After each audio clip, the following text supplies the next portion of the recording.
बच्चों हम कर रहे थे 12th क्लास का केमिस्ट्री सोल्यूशन सेकंड चैप्टर।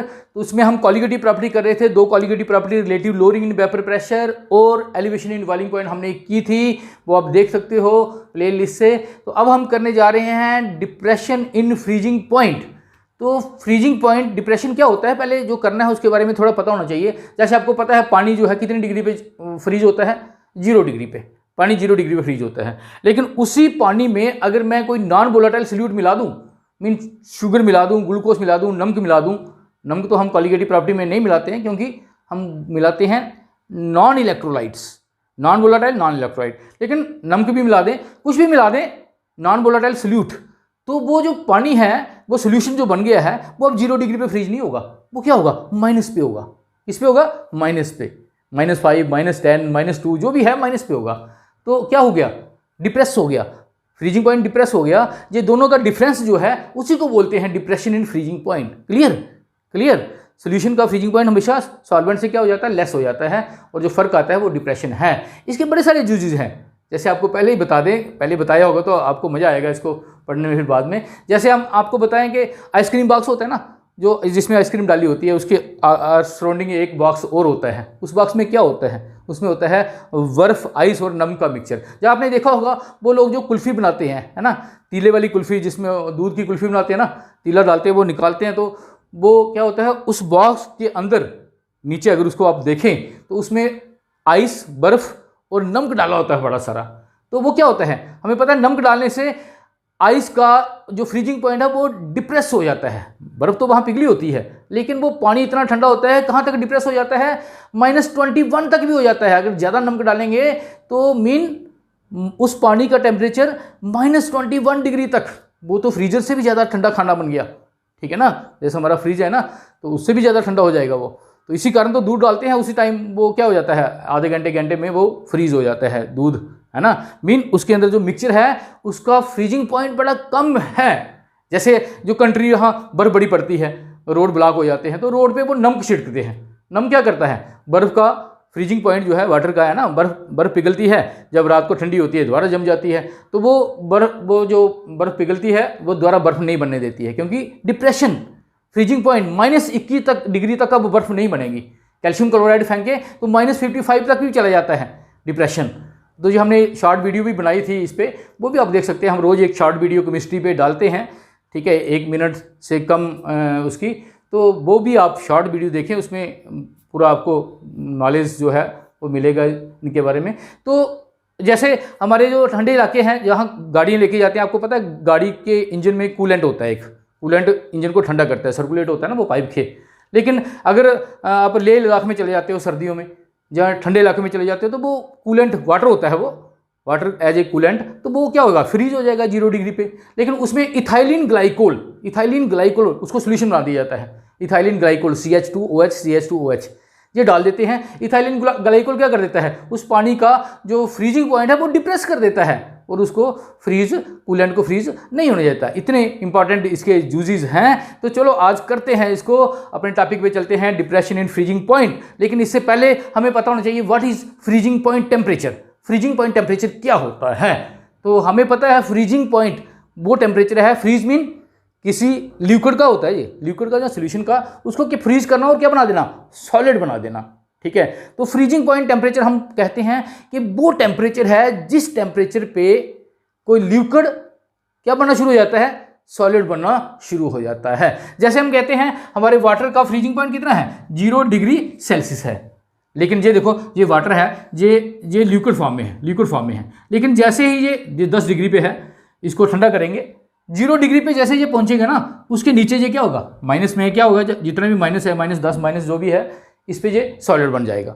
लेकिन 0 डिग्री एक ऐसा टेम्परेचर है जिसपे आपको सॉलिड भी मिलेगा और लिक्विड भी मिलेगा। तो मैं ये कह सकता हूं कि फ्रीजिंग पॉइंट वो टेम्परेचर है जिसपे किसी सब्सटेंस के दोनों फेस, लिक्विड फेस और सॉलिड फेस क्या करते हैं, कोएग्जिस्ट करते हैं। जैसे भी कहते हैं in which solid and liquid phases are in equilibrium.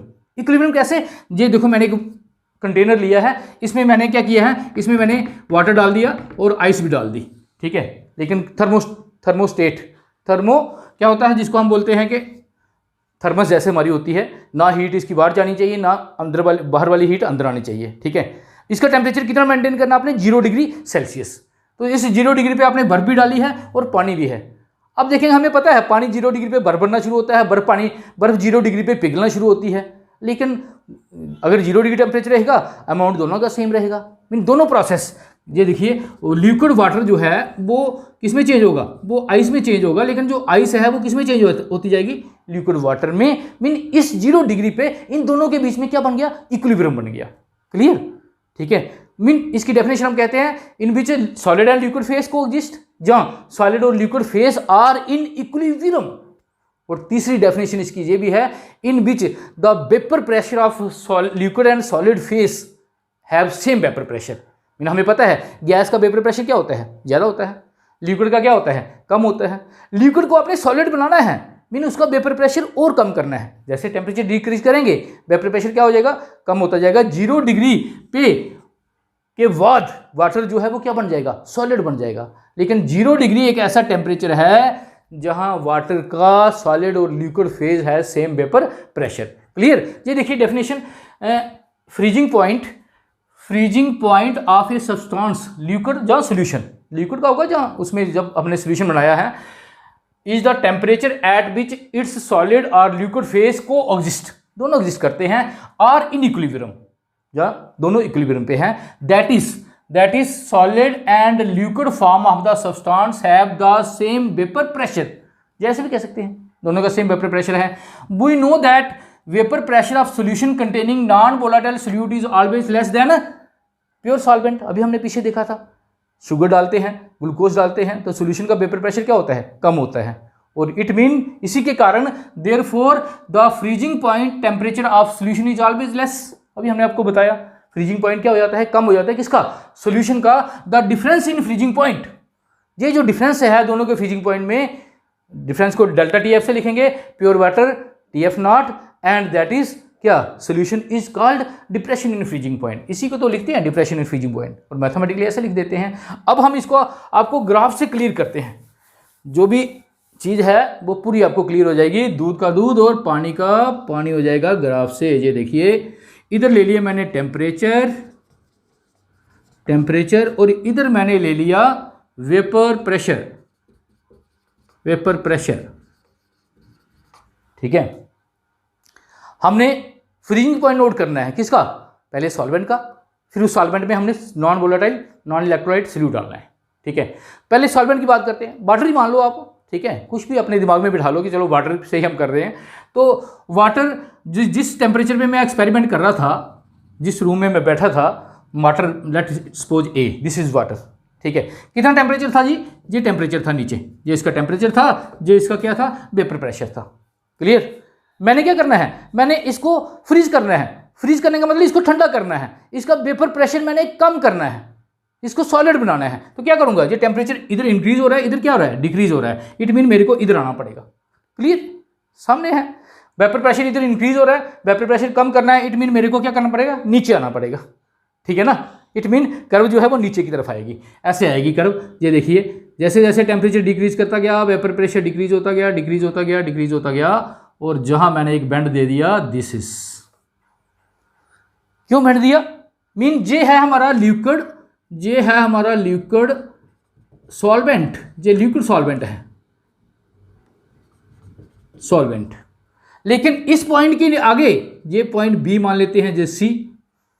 इस पॉइंट के ये देखिए है ना, टेम्परेचर डिक्रीज कर रहे हैं, इधर आ रहे हैं, और वेपर प्रेशर भी डिक्रीज हो रहा है। ये पॉइंट एक ऐसा पॉइंट है जहां दोनों फेज हैं, सॉलिड भी है, लिक्विड भी है। जहां प्योर लिक्विड, जहां से जहां तक क्या था, लिक्विड था, जहां से आगे क्या हो जाएगा, सॉलिड सॉल्वेंट, ये सॉलिड बन जाएगा।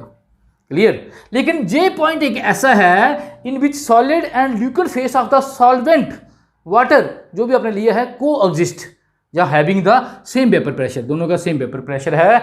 और इस समय हम देखेंगे टेम्परेचर कितना है, थर्मामीटर जो लगाया होगा, थर्मामीटर मीन जहाँ दिखाएंगे ग्राफ पे, इस टाइम जो टेम्परेचर होगा वो उसको हम बोलेंगे TF not. T mean temperature, F mean freezing point temperature, और नॉट मीन प्योर।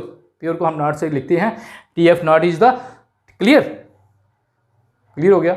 अब मैंने क्या किया, इसी वाटर में मैंने शुगर डाल दी या ग्लूकोज डाल दिया, सोल्यूशन बना दिया, ठीक है, सोल्यूशन बना दिया। हमें पता है वेपर प्रेशर सोल्यूशन का क्या होता है, कम होता है उसी टेम्परेचर पे, सेम टेम्परेचर पे, देखो सेम टेम्परेचर पे, ठीक है, सेम टेम्परेचर पे वेपर प्रेशर कम होता है सोल्यूशन का। तो कर्व हम नीचे से लेंगे ऊपर से, नीचे से, क्योंकि टेम्परेचर सेम है, टेम्परेचर सेम है लेकिन वेपर प्रेशर इसका क्या है, कम है। इसी कारण कुछ बच्चे सोचते हैं कि ये ऊपर है ये नीचे है, क्यों है, इसका भी रीज़न है, ठीक है। सेम टेम्परेचर पे जो सोल्यूशन हमने लिया है DABC या XYZ जैसे मानी मर्जी मानो आप, ठीक है। तो ये सोल्यूशन ले रहा हूँ, सोल्यूशन को भी हमने फ्रीज करना है, इसका भी हमने वेपर प्रेशर कम करना है, इसका भी टेम्परेचर डाउन करना है, ठीक है। तो करते जाएंगे। ये देखिए ये लाइनें हमने नहीं दिखानी है, इनसे कन्फ्यूजन हो जाते हैं इनके साथ। तो ये सोल्यूशन है, सोल्यूशन को भी हमने कूल करते जाना है, कूल करते जाना है। जैसे ही ठंडा करते गए वेपर प्रेशर कम करते गए, ये देखिए ये जहाँ आके, क्योंकि सोल्यूशन का फ्रीजिंग पॉइंट क्या होता है, सॉल्वेंट से कम होता है ना। तो ये जहाँ आके फ्रीज हुआ उसके आगे ये क्या हो जाएगा, ये सॉलिड हो जाएगा। क्लियर, मीन जहाँ तक क्या था, लिक्विड सोल्यूशन था, लिक्विड फॉर्म में सोल्यूशन था, और इसके बाद क्या हो जाएगा, सॉलिड। मीन सॉल्वेंट अगर काट दें तो ये दोनों फेस इसके बाद क्या हो जाएंगे, जहाँ से सॉलिड, कौन, सॉल्वेंट, जहाँ से जहाँ तक आगे जितना भी टेम्परेचर लो करेंगे सॉलिड ही रहेंगे। क्लियर। और इस जहाँ हम देखेंगे टेम्परेचर एक्स बाई रख सकते हैं, और इसको अगर अलग से बनानी है अलग से बना सकते हैं, लेकिन यही x/c भी चलेगा, या अगर अलग से शो करने अलग से भी कर सकते हैं। तो दिस इज ये टेम्परेचर जो बाई पे होगा, जो बाई पे टेम्परेचर होगा किसका, क्लियर, ये किसका टेम्परेचर, जो सोल्यूशन का बाई पे टेम्परेचर होगा, फ्रीजिंग पॉइंट टेम्परेचर, इस पे वो सॉलिड बनना शुरू हो जाएगा। Solid and liquid phase of solution को एग्जिस्ट जहां करेंगे, इसको हम बोलते हैं TF। क्या बोलते हैं, TF। अगर ये 0 है तो ये माइनस में, अगर ये 5 है ना, अगर 5 है तो ये 2 भी हो सकता है, अगर ये -5 है तो ये माइनस उससे ज़्यादा ही होगा, -7, -8, -10, -100 कुछ हो सकता है। और ये जो डिफरेंस है दोनों के बीच में जो बच्चों डिफरेंस है, इसी को बोलते हैं delta TF, depression in freezing point. Clear हो गया। ये देखिए delta TF equal to TF naught, ज़्यादा किसकी वैल्यू है, ज़्यादा वैल्यू है सॉल्वेंट की। सॉल्वेंट में से सोल्यूशन का फ्रीजिंग पॉइंट जो टेम्परेचर है वो माइनस कर दो, वो हो गया delta TF। Very easy. Clear.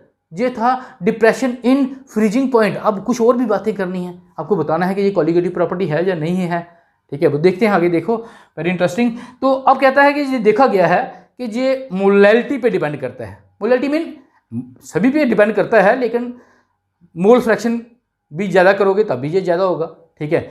Molality ज़्यादा करोगे तब भी ज़्यादा होगा, लेकिन बेस्ट मेथड क्या है हमारा, मोलैलिटी। क्योंकि हमने बताया था आपको molality is the best method, क्योंकि टेम्परेचर चेंज करने से जो बेड है सोल्यूशन का वो चेंज नहीं होता, वॉल्यूम में चेंज आ जाती है, पढ़ा था ना हमने। क्लियर आपको। इसी कारण मोलैलिटी हम लेते हैं। तो कहता है delta TF, it is found that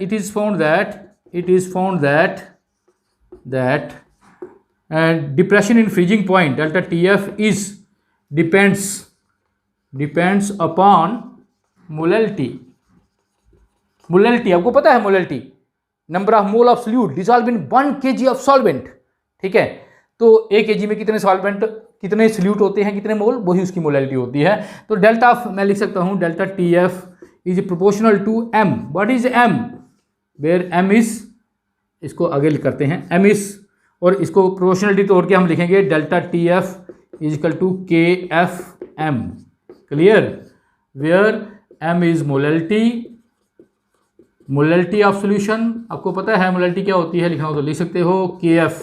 what is KF, KF क्या है, KF is molal depression constant. Molal depression constant, इसका एक नाम और है कैरियोस्कोपिक, CRYO, कैरियोस्कोपिक कांस्टेंट भी इसको बोलते हैं। अब इसके बारे में थोड़ी सी पहले बात करेंगे, फिर हम चलेंगे कॉलिगेटिव प्रॉपर्टी है या नहीं है। ये KF जहाँ मोलल डिप्रेशन कांस्टेंट या कैरियोस्कोपिक कांस्टेंट जो है, इसकी वैल्यू आपको निकालने की जरूरत नहीं है, ये आपको गिवन होगी। ये डिपेंड करेगी, कांस्टेंट फिक्स होती है ना, कांस्टेंट वैल्यू डिपेंड करेगी सॉल्वेंट पे किस सॉल्वेंट में आपने सोल्यूशन बनाया है उस पर डिपेंड करेगी। क्लियर? मीन अलग अलग सॉल्वेंट की अलग अलग वैल्यू होगी। जैसे मैं आपको बताऊं वाटर की, वाटर का जो KF वैल्यू जो होती है, फॉर एग्जांपल वाटर की KF वैल्यू जो होती है वो होती है 1.86। क्लियर? कैसे समझेंगे आप बाद में समझाते हैं, पहले इसका थोड़ा सा कंक्लूड करते हैं इसको। पहले अगर आपने कोई ऐसा सोल्यूशन लिया है, चलो यहीं से क्लियर हो जाएगा। अगर आपने कोई ऐसा सोल्यूशन लिया है, कौन सा सोल्यूशन जिसकी मोलैलिटी क्या है 1 है, इफ m इक्वल टू 1, ऐसा सोल्यूशन लिया है जिसकी मोलैलिटी 1 है। फॉर एग्जांपल मैं ग्लूकोज की बात करता हूं। ग्लूकोज 1 किलोग्राम में कितना ग्लूकोज डालेंगे? 1 मोल। 1 मोल ग्लूकोज का मतलब है 1 मोल ग्लूकोज का मतलब है C6H12O6, कितना हो गया? 180 ग्राम। नंबर ऑफ मोल कैसे बनाते हैं? Given weight upon molecular weight, given weight upon molecule. 180 ग्राम अगर ग्लूकोज है तो वो 1 मोल के बराबर होता है। तो मैंने 180 ग्राम 180 ग्राम ग्लूकोज मैंने पानी में डाला है, उसकी मोलैलिटी 1 है। तो उस सोल्यूशन के लिए आपको डेल्टा TF निकालने की जरूरत ही नहीं। ये देखिए साइंटिस्टों ने कितना आसान कर दिया। उन्होंने कहा आपको निकालने की जरूरत ही नहीं। अगर पानी में 1 किलोग्राम पानी में आपने 1 मोल ग्लूकोज 180 ग्राम ग्लूकोज डाला है तो हमें ऐसे ही पता है, घर बैठे ही, हमने नहीं करना एक्सपेरिमेंट, हमें पता है कि जो डिप्रेशन आएगा ना, अगर प्योर वाटर होगा, सारी कंडीशन प्योर होंगी, अगर जो डिप्रेशन आएगा ना उसमें समझ गए कितना आएगा? वो आएगा 1.86 अगर वाटर लिया होगा। अगर कोई और सॉल्वेंट होगा तो उसकी अलग अलग, सबका अलग है। ये टेबल देख सकते हो आप बुक पे, क्लियर? वाटर की जार रख सकते हो, बाकी हमें जरूरत नहीं है, टेबल से मिल जाएगी। तो क्लियर हुआ आपको? तो अगर मोलैलिटी 1 है तो तब डेल्टा TF जो है, डेल्टा TF इक्वल टू क्या हो जाएगा? KF। या ये भी कह सकते हैं इफ अगर वाटर का केस है, अगर वाटर का केस है तो delta TF equal to KF कितनी वैल्यू होगी? 1.86। क्लियर? मीन अगर आपने ग्लूकोज डाला है उसमें या चीनी डाली है, अगर शुगर डालनी पड़ेगी तो कितने, शुगर का कितना होता है? 342 ग्राम अगर शुगर आपने डाली है 1 किलोग्राम वाटर में, तो जो उसका डिप्रेशन होगा सोल्यूशन का वो इतना ही होगा। क्लियर? अगर 2 मोल डाल दी, अगर 2 मोल डाल दी तो डिप्रेशन कितना हो जाएगा? मल्टीप्लाई बाय 2 जो हो जाएगा 2.72। क्लियर? कितना आसान कर दिया यार उन्होंने, साइंटिस्टों ने। आप सोचो यार, ठीक है? अब आपने क्या करना है? सिर्फ मोलैलिटी पुट करनी है और KF की वैल्यू हमें मिल जाएगी जो सॉल्वेंट आपने लिया है। तो अगर वाटर में कर रहे हैं तो वो हमारे पास है, बस मल्टीप्लाई कर दो। डिप्रेशन कितना होना है किसी सोल्यूशन में आपको निकालना ही नहीं है, घर बैठे आपको पता चल जाना इतना डिप्रेशन होना है। क्लियर? ठीक है? जैसे हम नम की बात कर रहे थे कि वाटर में इतना नमक डालेंगे, ठीक है, तो -21 तक भी डिप्रेशन हो सकता है। तो जैसे जहाँ से ये डेफिनेशन बन जाती है, इसकी डेफिनेशन भी कई बार पूछते हैं, वो लिख सकते हो कि for 1 molar solution, if the molarity of solution equal to 1 then delta TF depression in freezing point is equal to KF molar depression constant. जब molar depression constant is equal to क्या है? Molar depression constant is equal to depression in freezing point, कुछ भी लिख सकते हो। Clear हो गया? अब ये कॉलिगेटिव प्रॉपर्टी है या नहीं, ये तो मेरे ख्याल में क्लियर हो गया होगा। ये देखिए मैंने 180 ग्राम डाला था, ठीक है, 180 ग्राम डाला तो कितना डिप्रेशन आया? 1.06 का। कैसे आता है डिप्रेशन ये भी देख लें। वाटर का क्या होता है? 0 डिग्री सेल्सियस 0 होता है। जब एक मोल मैंने ग्लूकोज डाला तो डिप्रेशन कितना हो गया?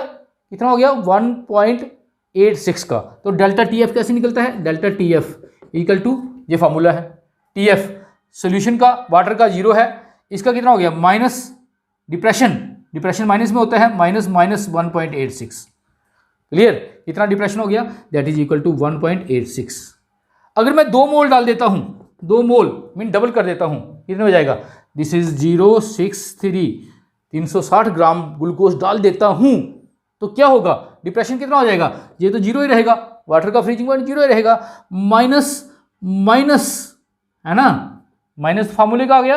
और डिप्रेशन कितना होता है? 2 × 1.86। आपको निकालने की जरूरत नहीं है, जितनी मोलैरिटी है, जितने मोल हैं, ठीक है, 1 किलोग्राम में, वही उसे आपने मल्टीप्लाई कर देने हैं। तो that is equal to minus कितना हो जाएगा? 2.72 केल्विन का इसमें डिप्रेशन आ जाएगा। क्लियर? Very much clear. अगर ऐसा है कि जैसे ही नंबर ऑफ सोल्यूट पार्टिकल ज़्यादा डालते जा रहे हैं तो डिप्रेशन बढ़ता जा रहा है, तो कॉलिगेटिव प्रॉपर्टी क्या कहती है? हमने कहा था वो प्रॉपर्टी सोल्यूशन की, वो प्रॉपर्टी सोल्यूशन की जब नॉन वोलेटाइल सोल्यूट डालते हैं तो वो प्रॉपर्टी जो डिपेंड करती है नंबर ऑफ सोल्यूट पार्टिकल पे, जितने सोल्यूट पार्टिकल ज़्यादा होंगे कॉलिगेटिव प्रॉपर्टी क्या होगी, ज़्यादा होगी। तो आप देख रहे हैं जितने मोल ज़्यादा डालेंगे उतनी कॉलिगेटिव प्रॉपर्टी क्या होगी, बढ़ती जाएगी। ये इसमें नोट कर सकते हैं, ये नोट के लिए है आपके, क्लियर, ये भी नोट के लिए है, समझाया आपको। तो it mean this is a colligative property. अब यूनिट की अगर बात करें, इसके यूनिट भी केवल पूछते हैं, ऑब्जेक्टिव टाइप में केवल पूछ लेते हैं, के एफ के यूनिट, यूनिट ऑफ के एफ के यूनिट, इसके तो क्या होंगे, केल्विन होंगे ना, टेम्परेचर जो भी टेम्परेचर है उसके तो केल्विन होने हैं, ऐसा ही यूनिट, डिग्री सेल्सियस भी होते हैं लेकिन हमने ऐसा यूनिट की बात करनी है। तो अगर के एफ के यूनिट निकालने हैं तो इक्वेशन सेकंड्स पे चले, यूनिट ऑफ के एफ क्या होगा, K F equal to delta T F divided by M. Delta T F के क्या है, केल्विन, और मोलैलिटी के यूनिट क्या होते हैं, मोलैलिटी के होते हैं मोल पर kilogram, number of mole dissolve पर किलोग्राम ऑफ सॉल्वेंट, क्लियर। तो ये ऊपर जाएंगे, ये बन जाएंगे केल्विन, किलोग्राम पॉजिटिव में हो गया और मोल ये हो गया, क्लियर, ठीक है।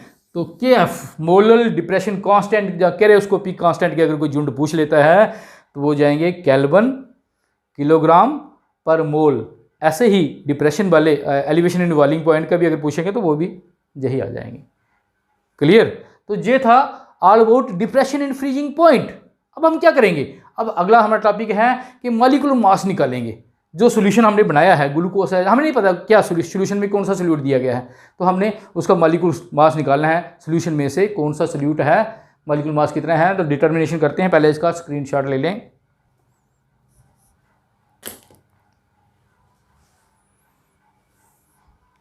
अब चलते हैं बच्चों सोल्यूशन में, जो हमने नॉन वोलेटाइल सोल्यूट डाला है कौन सा है हमें नहीं पता है, हमने उसका निकाला है मोलर मास, मॉलिक्यूलर मास या मोलर मास। तो कैसे निकालते हैं, पहले फार्मूला ड्राइव करेंगे फिर न्यूमेरिकल करेंगे। तो we know that delta T F is equal to K F into M, this is our equation. आपने कुछ नहीं करना, आपने एम की वैल्यू पुट करते जाना है, या तो निकाल लो फिर पुट कर दो, या सीधी पुट करते जाओ।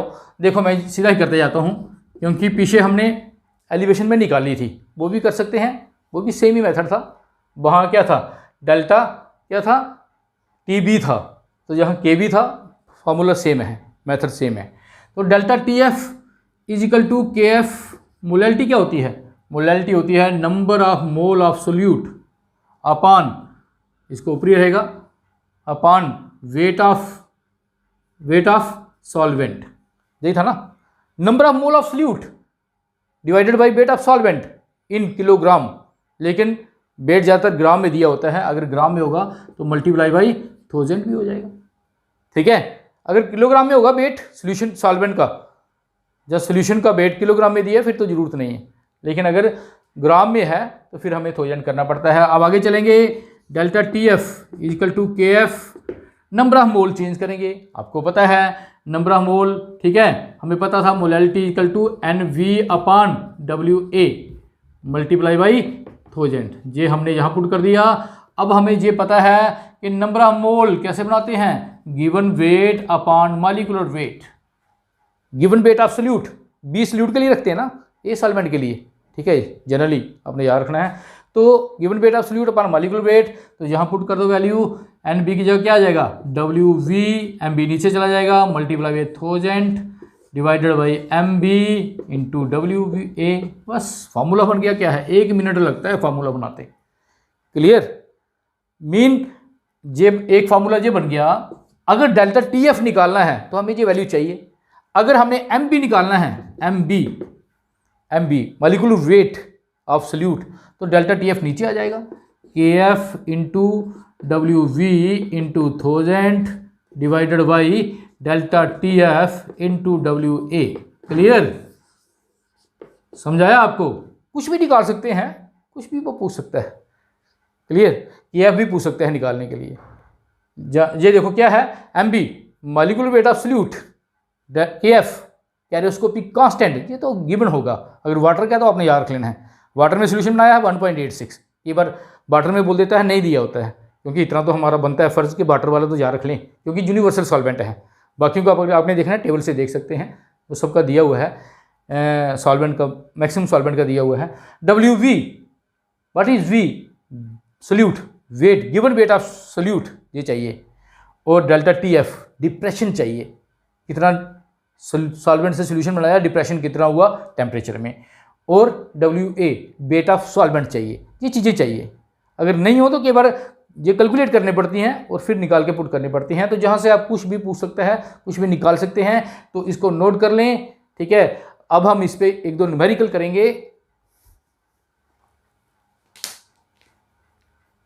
बच्चों देखिए, पहला न्यूमेरिकल है a solution containing 34.2 gram of sugar, sucrose जिसे हम बोलते हैं, C12H22O11, ठीक है। इसका मॉलिक्यूल मास आप निकाल सकते हो, 300 कितना आता है, 342 आता है। ये आपको पता होना चाहिए, निकालने आना चाहिए सबको प्लस करके। तो dissolve in 500 centimetre cube of water, 500 centimetre cube mean millilitre, centimetre cube होता है मिलीलीटर वाटर, ठीक है। फ्रोज एट फ्रीजिंग पॉइंट कितना कम हो गया, दैट इज -374 डिग्री सेल्सियस, इतना डिप्रेशन हो गया। Calculate the freezing point depression constant, KF निकालना है ऑफ वाटर का। वैसे तो कांस्टेंट हमने बताया आपको, लेकिन जहाँ निकालना है आपने, देखते हैं मैच करता भी है या नहीं, ठीक है। तो पहले हमने बताया जब भी न्यूमेरिकल निकालना है तो आपने लिखना है कि निकालना क्या है और गिवन क्या है, दो चीज़ें पहले लिख लेनी है, जो मर्जी पहले लिख लो। चलो पहले लिखते हैं कि निकालना क्या है, ज़्यादा अच्छा है कि निकालना क्या है, तो ज़्यादा अच्छा हो जाता है। Solution we know delta TF is equal to KF into M, clear. हमने निकालना क्या है, ये निकालना है। Calculate freezing point depression constant, KF निकालना है। तो KF क्या हो जाएगा, KF is equal to, KF इधर रहने दे, ये डेल्टा TF/M, ये हो गया हमारा। इसी को हमने कैलकुलेट करना है, ठीक है, इसी को हमने कैलकुलेट करना है, इक्वेशन फर्स्ट या जो भी आप कहें, क्लियर। इट मीन हमें चाहिए डिप्रेशन इन फ्रीजिंग पॉइंट, वो तो निकल जाएगा, बड़ा आसान है, लेकिन हमें चाहिए मोलैलिटी, M मीन मोलैलिटी तो निकली थी। अगर क्या होता, वेट ऑफ सॉल्वेंट होता, वेट ऑफ सॉल्वेंट जहाँ क्या है, वॉल्यूम ऑफ सॉल्वेंट है, तो इसके लिए हमें डेंसिटी चाहिए होती है। तो डेंसिटी वाटर की ऑलमोस्ट 1 ही होती है, जहाँ मैंने लिखी भी है, केवल गिवन होती है, केवल नहीं होती है।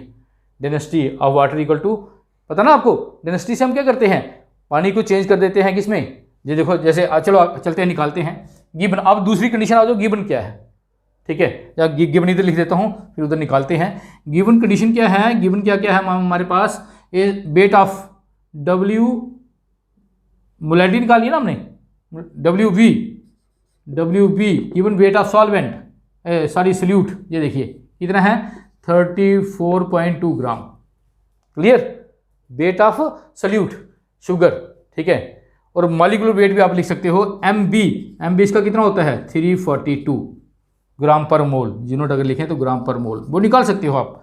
C12H22O11, ये कार्बन का 12 होता है, 12 multiply by 12, 1 multiply by 22, 16 multiply by 11, वो आपको निकालने आता है 342, क्लियर, ये हो गया। उसके बाद है volume of solution, volume of solvent है वाटर का, volume of solvent that is WA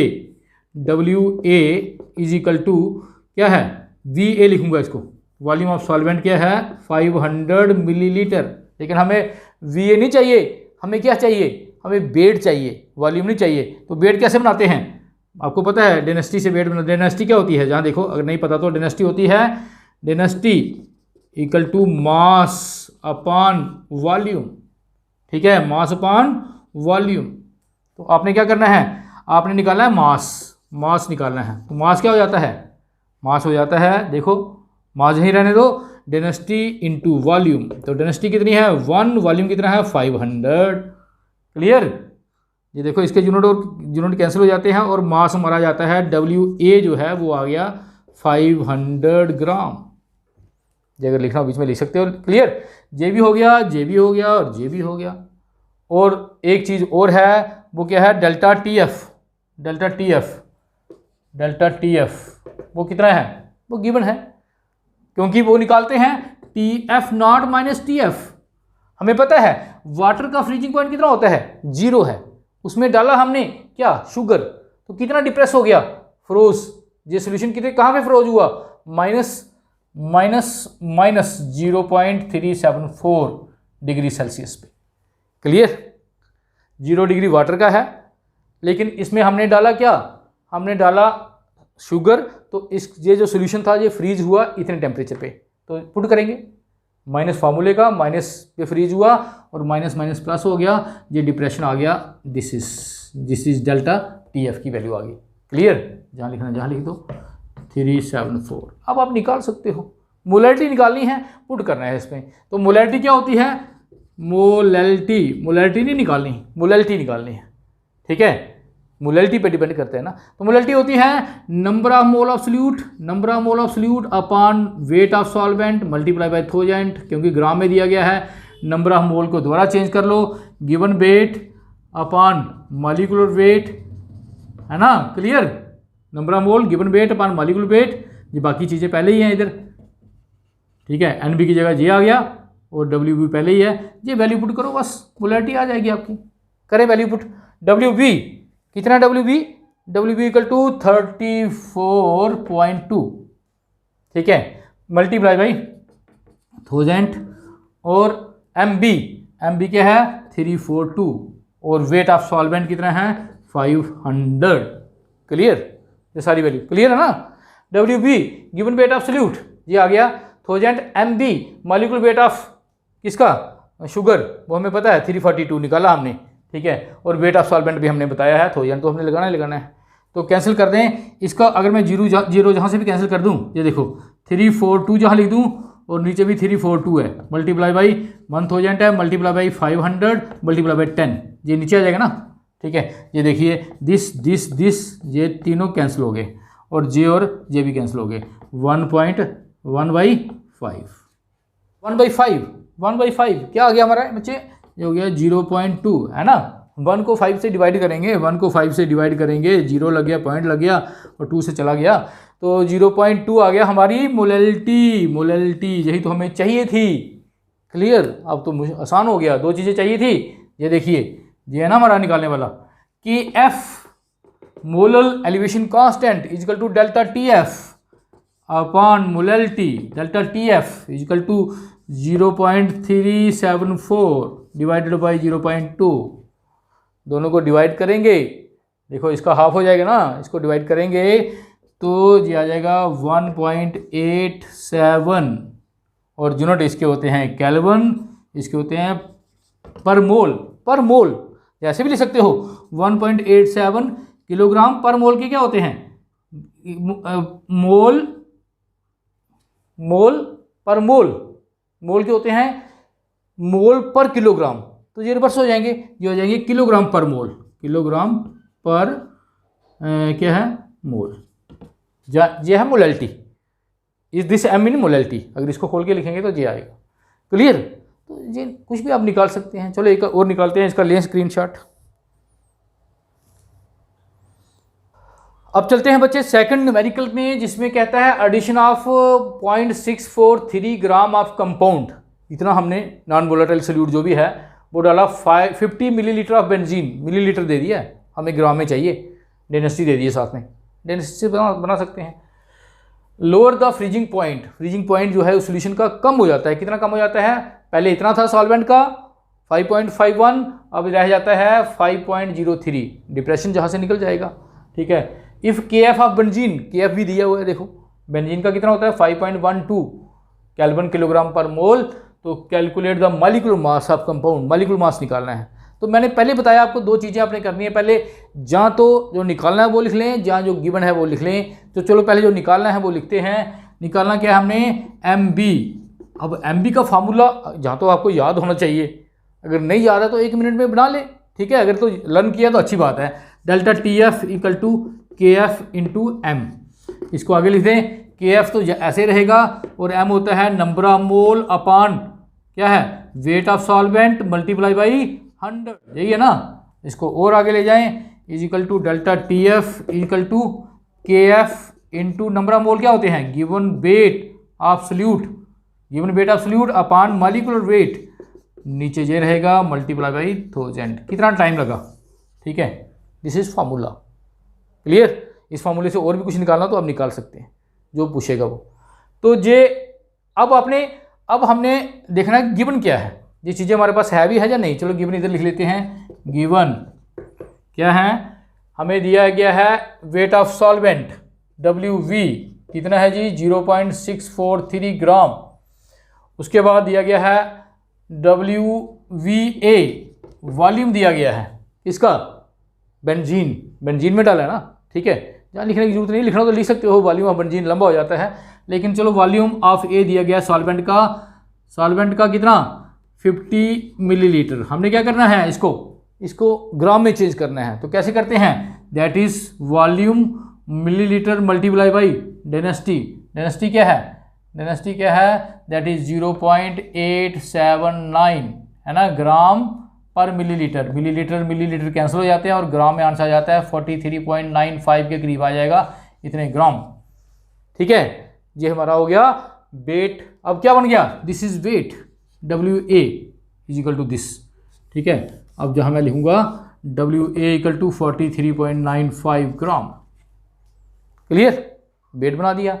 अब और क्या चाहिए, और क्या दिया है, lower the freezing point delta TF दिया गया है। डेल्टा TF कितना लोअर होता है जी, वो होता है TF not minus TF not कितना है 5.51 सॉल्वेंट का, और ये माइनस कितना हो गया 5.03। 51 में से 03 निकालें 48 degree Celsius, 0.48 degree sorry 0.48 degree Celsius का आ जाएगा हमारा depression in freezing point. Clear, बड़ा आसान है। सॉल्वेंट का दिया था दिस टू दिस, तो जो दोनों को माइनस कर लेंगे। क्लियर, तो ये माइनस करके आ गया दिस। और क्या चाहिए, और क्या दिया है, KF दिया हुआ है, KF गिवन है हमारा बेंजीन का, कितना है 5.12 केल्विन किलोग्राम पर मोल। आपने निकालना क्या है, निकालना हमने MB, हमने जहाँ भी करना था MB निकालना था। MB का फॉर्मूला क्या बन जाना था, KF इंटू WV इंटू 1000, और ये नीचे आ जाना था डेल्टा TF इंटू WA। कर दे value put, MB is equal to KF, what is KF 5.12, जिन्होंने लिखने की जरूरत नहीं है, कैंसिल हो जाती है आपस में, multiply by WV wait of solvent 0.643 multiply by 1000 और डिवाइडेड बाई डेल्टा TF 0.48 और multiply by wait of solvent 43.95। अगर तो वेट दिया होता ना, फिर हमने कुछ नहीं करना था, इसको वेट ही लिख देना था, लेकिन अगर वॉल्यूम देता है तो फिर वेट में चेंज करना पड़ेगा। और MB की वैल्यू जब आप सारा ये कैलकुलेट करेंगे तो वो आपको मिलेगी 156.06 है ना, ग्राम पर मोल में होती है। यूनिट लिखे या ना लिखें, this is our molecular mass of solute. तो अगर आपके पास क्या निकालना है, न्यूमेरिकल को हमेशा बच्चे डरते हैं न्यूमेरिकल से, क्योंकि पता नहीं चलता क्या है। पहले क्या निकालना है उसको देखें, फिर जो दिया है उसको लिखें, जो चीज़ें निकालने वाली। जैसे देखो अभी हमने बेड बनाना पड़ा, यहाँ हमें ये भी निकालना पड़ा है ना, सारा कुछ दिया, पहले दिया हुआ नहीं था, ये दो चीज़ें हमें बनानी पड़ी, बेड बनाना पड़ा, ये बनाना पड़ा, फिर हमारा फार्मूला चला, तो उसमें पुट करें अपने आप आंसर आ जाता है। तो बच्चों ये था depression in freezing point. Video कैसे लगी कमेंट बॉक्स में ज़रूर लिखें, और पसंद आई हो तो लाइक शेयर करना मत भूलें, और चैनल को सब्सक्राइब भी करें। ओके बच्चों, थैंक्स।